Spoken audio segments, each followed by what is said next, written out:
Hey, Tom, how you doing? Dad? You ready for a ride? I am. All right, let's go. Beautiful day. Let's do go.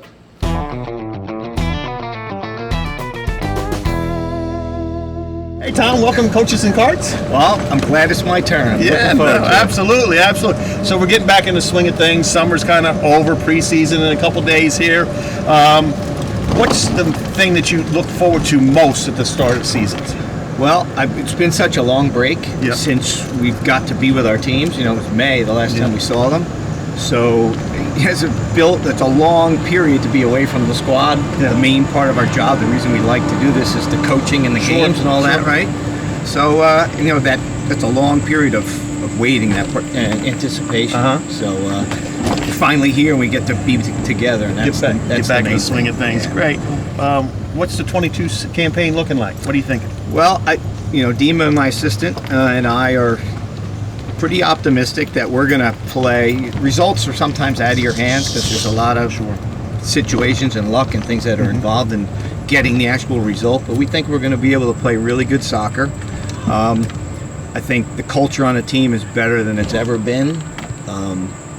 So there's a huge amount of positivity. We took baby steps these last couple of years. We're hoping that we make a big jump this year. Yeah. Well, coaches typically have some type of superstitions. What are some of your pregame rituals or superstitions that you have to have? Well, as we've already covered, I've been at this a long time, so there's a really long list.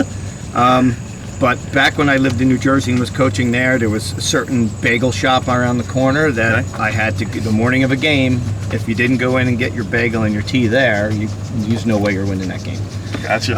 And that also manifested itself in the lucky pants or the lucky shirt or the socks that you wore when you won a big game. So there was all kinds of stuff like that. And when I retired from that, I thought I could finally hang those things on a hook and live like a normal human being.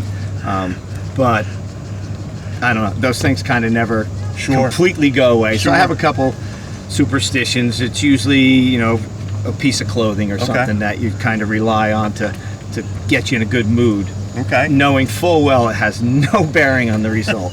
All right, any questions for me?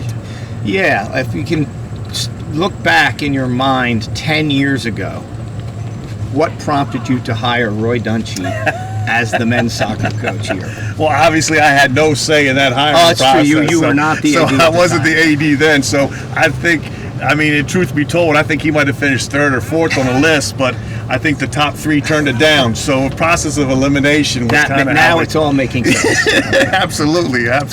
So I can believe that. that'll definitely be on the outtake. I don't know if that'll actually make the final cut.